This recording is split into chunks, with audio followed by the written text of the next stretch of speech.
வணக்கம். இன்றைய பார்வை உங்களை வரவேற்றுக் கொள்கிறது. அரசியல்வாதிகளை பொறுத்தவரை தமக்கு ஆதரவான கருத்து உருவாக்கங்களுக்காக சில முகங்களை தமக்காக பணியில் வைத்திருப்பதும் உண்டு. இது அக்கறையிலும் இக்கரையிலும் தெரியக்கூடிய விடயங்கள், அதாவது இலங்கை தீவிலும் தமிழகத்திலும் தெரியக்கூடிய விடயங்கள். இலங்கை தீவில் தற்போது ஸ்ரீலங்காவின் ஆட்சி தரப்பில் உள்ள அனுரகுமார திசாநாயக்கவுக்காக தமிழ் சமூக வலைத்தள ஊடக பரப்பிலும் சில அனுரமேனியாக்காரர்கள் தொடர்ந்தும் தமது வலிந்த ஆதரவு பதிவுகளை இடுவதும் அவதானிக்கக்கூடிய ஒரு விடயம். இந்த நிலையில் இலங்கை தீவின் அக்கறையில் உள்ள தமிழகத்தில் விரைவில் சட்டமன்ற தேர்தல் அறிவிக்கப்படலாம் என எதிர்பார்க்கப்படும் பின்னணியில், ஒருவேளை தேர்தல் உடனடியாக அறிவிக்கப்பட்டால் தமது இலவசங்களின் விநியோகம் நீதிமன்றங்களின் உத்தரவால் இல்லையென்றால் தேர்தல் நடத்தை விதிகளின் காரணமாக பாதிக்கப்படக்கூடும் என்ற குறுகுறுப்பு காரணமாக முன்னெச்சரிக்கையாக இன்று காலையே தமிழகத்தில் மகளிர் உதவித் தொகையை பெறும் பயனாளிகள் அனைவருக்கும் அவர்களின் வங்கி கணக்கில் 5000 ரூபாய் என்ற மினி ஜாக்பாட் நிதியை வரவு வைத்து எதிர்கட்சிகளுக்கும் ஒரு அதிர்ச்சியை கொடுத்திருக்கின்றார் தமிழக முதல்வர் ஸ்டாலின்.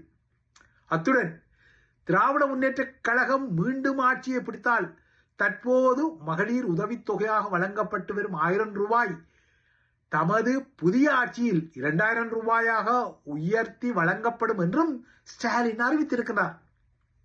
எதுவாறோ ஸ்டாலினின் இன்றைய இந்த அதிரடி நகர்வால் தமிழகத்தில் இருக்கக்கூடிய 1.31 லட்சம் கோடி மகளிர் உதவித்தொகை பயனாளிகளுக்கும் இன்று காலை 5000 ரூபாய் அவர்களின் வங்கிக் கணக்குகளில் வரவு வைக்கப்பட்டுள்ளது.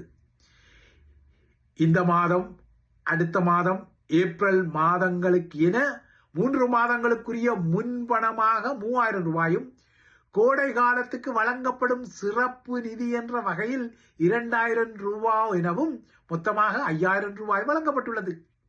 தேர்தலை காரணம் காட்டி 3 மாதங்களுக்குரிய உரிமை தொகையை முடக்க சிலர் நினைப்பதால் தமிழக அரசு இந்த விடயத்தில் முந்திக் கொண்டுள்ளதாகவும் ஸ்டாலின் இன்று காலை அறிவித்துக் கொண்டார். திமுக அரசின் இந்த நகர்வு அதன் அரசியல் எதிராளிகளை கடுமையாக ஆட வைத்தது.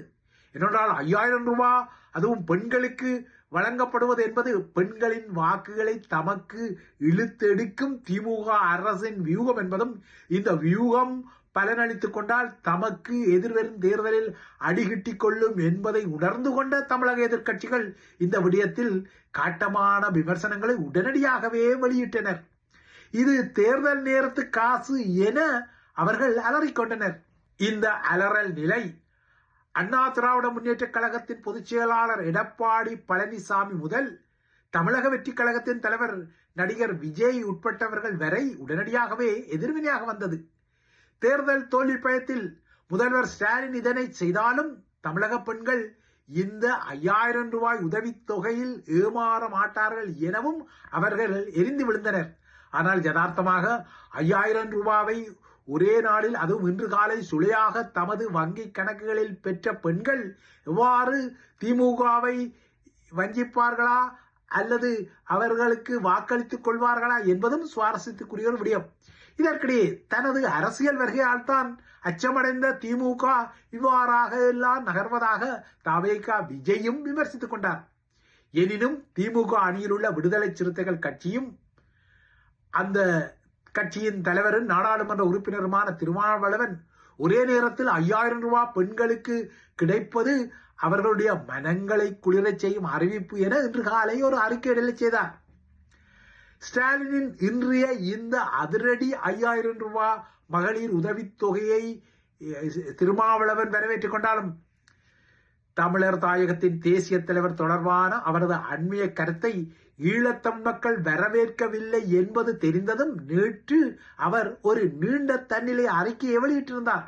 தமிழீழ தேசிய தலைவர் தனது சாதி மறுப்பு காதலுக்காக 14 பேரை சுட்டுக் கொன்றதாக கடந்த மாதம் சென்னையில் பெரியார் திராவிடர் கழகம் நடத்திய நிகழ்ச்சியொன்றில் உரையாற்றிய திருமாவளவன் சொல்லிக்கொண்ட விடயம் ஈழத்தமிழர்களின் பரப்பில் அதிர்வுகளை ஏற்படுத்தியிருந்தது. இதில் ஒரு அதிர்வாக யாழ் ஊடக மையத்தில் நடத்தப்பட்ட ஊடக மாநாட்டில் முன்னாள் மூத்த போராளியான காக்கா எனப்படும் மனோகரும் திருமாவளவனின் இந்த கருத்தில் கடும் விசனத்தை தெரிவித்தார். தேசிய தலைவர் தனது திருமணத்தை, அதாவது காதல் திருமணத்தை எதிர்த்த 14 பேரை தானே சுட்டுக் கொண்டதாக தன்னிடம் நேரடியாக தெரிவித்ததாக திருமாவளவன் கூறிக்கொண்ட இந்த கருத்து அவர் மீது ஈழத்தமிழர்கள் வைத்த மதிப்பை சுக்கு நூறாக நொறுக்கி உள்ளதாகவும் காக்கா எனப்படும் மனோகர் விசனப்பட்டார். சில அந்தரங்க விடயங்களை தலைவர் தன்னிடம் பகிர்ந்து கொண்டதாக கற்பனையாகவோ தவறாகவோ திருமாவளவன் இவ்வாறு கூறிக்கொள்வது இதுவரை அவர் மீது நம்பிக்கை கொண்ட ஈழத்தமிழர்களை மனநோக வைத்துள்ளதால் திருமாவளவன் இவ்வாறான தனது தவறான கருத்தை மீளப்பெற வேண்டும் என மனோகராகிய காக்கா என்ற மூத்த போராளி யாழ் ஊடக மையத்தில் தெரிவித்த நிலையில் நேற்று திருமாவளவனின் கையொப்பத்துடன் அவரது நீண்ட தனிலை விளக்கம் வெளிவந்தது. ஜனவரி மாதம் 23ஆம் தேதி சென்னையில் நடைபெற்ற நிகழ்ச்சியில் தமிழ் தேசியம் குறித்தும் தமிழ் தேசிய விடுதலை அரசியல் குறித்தும் தான் கருத்துக்களை தெரிவித்ததாக குறிப்பிட்ட திருமாவளவன், தமிழீழ தேசிய விடுதலையானது சமூக விடுதலையையும் உள்ளடக்கமாக கொண்ட ஒரு அரசியல் விடுதலை என்பதே தேசிய தலைவரின் கொள்கை என்பதை தான் விளக்குவதற்காகவே இந்த உதாரணத்தை சொன்னதாகவும், இந்த சமூக விடுதலையை முன்னெடுப்பதற்காக தேசிய தலைவர் முன்னெடுத்த அரசியல் யுக்திகளையும் அவர் தொடர்பான அவரது அணுகுமுறைகளையும் தான் தனது உரையில் சுட்டி காட்டியதாகவும் திருமாவளவன் குறிப்பிட்டார். அத்துடன் 2004 ஆகிய ஆண்டுகளில் வன்னியில் தான் தலைவரை சந்தித்து உரையாடி கொண்டதாகவும், 2004 கிளிநொச்சியில் தமிழேந்தியின் இல்லத்தில் தலைவரை சந்தித்துக் கொண்ட போது தமிழர் தாயகத்தில், அதாவது தமிழீழத்தில் நிலவும் சாதிய சிக்கல்கள் குறித்தும் தனது திருமணம் குறித்தும் தலைவர் மனந்திறந்து பேசியதாகவும் தனது தன்னிலை விளக்கத்தில் குறிப்பிட்ட திருமாவளவன், இயக்கத்தில் சாதிய உணர்வுகளுக்கு இடமே இல்லை, இயக்க வளர்ச்சியின் போக்கில் முற்றாக அவை உதிர்ந்து கொண்டாலும் தமிழர் தாயக சமூகத்தில் அவ்வப்போது சாதிய சிக்கல்கள் எழும்போது உடனே இயக்கம் தலையீடுகளை செய்வதாகவும் தடுப்பு நடவடிக்கைகளை மேற்கொண்டதாகவும் சில வேளைகளில் தேவைப்பட்டால் இயக்கம் சிலருக்கு தண்டனைகளையும் வழங்கியதாக தலைவர் தன்னிடத்தில் கூறியதாக திருமாவளவன் குறிப்பிட்டிருந்தார். தனது இந்த உரை தன்னியல்பாக நடத்தப்பட்ட ஒரு உரை எனவும் தலைவர் சாதியத்தை எதிர்த்தார் என்பதற்கு மாறாக காதலுக்காக தண்டனை வழங்கினார் என பொருள்படி தனது உரை அமைந்து கொண்டமை ஒரு புரள்வே தவிர வேறெதும் அதில் இல்லை எனவும் திருமாவளவனின் இந்த அறிக்கை இடலில் சில கருத்துக்கள் கூறப்பட்டன. இந்த அறிக்கையில் செய்த திருமாவளவன் அதில் நாம் தமிழர் கட்சியின் தலைமை ஒருங்கிணைப்பாளர் சீமானையும் உரச தவறவில்லை. தந்தை பெரியாருக்கு தலைவர் எதிராக இருந்ததாக தமிழகத்தில் ஒரு கருத்துருவாக்கம் வலுவாக பரப்பப்பட்டு வருவதாகவும், அதாவது சீமானைத்தான் அவர் மறைமுகமாக பெயரை குறிப்பிடாமல் இவ்வாறு கூறிக்கொள்கிறார். இது தலைவர் மீதான நன்மதிப்புக்கு தமிழகத்தில் பாதிப்பை ஏற்படுத்தும் என்ற கவலையை உருவாக்கிக் கொள்வதாகவும் திருமாவளவன் கவலைப்படுகின்றார்.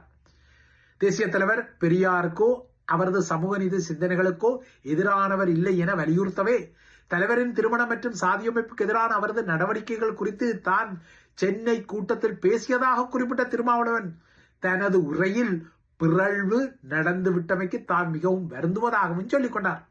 ஆக மொத்தம் ஈழத்தமிழர்களின் தரப்பில் எழுந்த எதிர்வினையால் நேற்று வேறு வழியின்றி திருமாவளவன் அசைய தலைப்பட்டமை அவரது அறிக்கையிடலில் தெளிவாகவே தெரிகின்றது. ஆனால் அல்லைப்பட்டி சம்பவத்தில் அனுர அரசாங்க ஆதரவு மேனியாக்காரர்கள் தமிழ் சமூக வலைத்தளங்களில் இன்னமும் தமது மேம்போட்கான உருட்டல்களை தொடரத்தான் செய்கின்றனர். இந்த மரணத்துக்கு நீதி கோரி முன்னெடுக்கப்பட்ட திட்டமிட்ட ஆர்ப்பாட்டத்தை தடுக்கும் வகையில் ஸ்ரீலங்கா காவல்துறையினர் நீதிமன்ற தடை உத்தரவை பெற்றிருந்த நிலையிலும் இதேபோல நீண்டகாலமாக கால்நடைகளை திருடி கடத்தி வந்தவர்கள் மீதே காவல்துறை நடவடிக்கை எடுத்ததான ஒரு கருத்தியலுடன் நேற்று தீவகத்தில் போராட்டங்கள் நடைபெற்ற நிலையிலும் காவல்துறையால் சுட்டுக் கொல்லப்பட்டவரின் உடலம் நேற்று அடக்கம் செய்யப்பட்டது.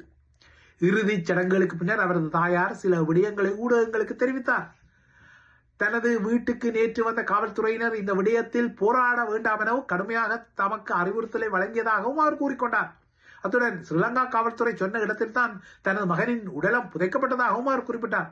அத்துடன் தனது மகன் மீது ஒரு இடத்தில் வைத்து துப்பாக்கிச்சூடு நடத்தப்பட்ட போதிலும் அவரது உடலம் வேறொரு இடத்திற்கு இழுத்துச் செல்லப்பட்டதாகவும் அவர் கூறிக்கொண்டார். மகனை அகாலமாக இழந்த ஒரு அன்னை என்ற வகையில் அவரது உணர்வுகள் மதிக்கப்பட வேண்டும். இதே நேரத்தில் காவல்துறை தரப்பு அல்லது அனுரமேனிய அடியவர்களின் உருட்டல்களையும் நாம் எடுத்துக்கொள்ள வேண்டும்.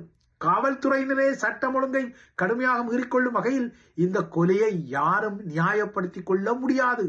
ஆனால் அவ்வாறான ஒரு கருத்துருவாக்கம் தமிழ் சமூக ஊடக வலைப்பரப்பில் தொடர்ந்தும் வெளிவர தலைப்படுகின்றது. இந்த விடயத்தில் என்ன நடந்தது என்பதை எதிர்வரும் நாட்களில் நடத்தப்படக்கூடிய விசாரணைகள் வெளிப்படுத்தக்கூடும் என்றாலும் போன உயிர் போனதுதான், அதனை யாரும் மீண்டும் மீளெடுத்துக் கொள்ள முடியாது. ஆகையால் தான் சட்டம் ஒழுங்கை கையில் எடுக்கும் காவல்துறையினரை நிச்சயமாகவே இந்த விடயத்தில் விமர்சனத்துக்குள்ளாக்க வேண்டும். ஏனென்றால் இல்லை என்றால் நாசிகளின் காலத்தில் நியோமோலர் என்ற மதகுரு சொன்னது போல இது எதிர்வரும் நாட்களில் இப்போது அதற்கு ஆதரவு வழங்குபவர்களின் முற்றங்களுக்கு கூட வர முடியும். ஏனென்றால் இவ்வாறுதான் இலங்கைத்தீவில் கடந்த காலத்தில் நடந்தது. ஆகையால் அநீதிகளுக்கு எதிராக குரல் கொடுப்பது என்பது அல்லைப்பட்டி சம்பவத்துக்கு மாத்திரமல்ல, தமிழர் தாயகத்தின் மீதான அனைத்து ஒடுக்குமுறை நகர்வுகளுக்கும் சேர்த்த குரல் என்பதுதான் இங்கு புரிதலுக்குரியது.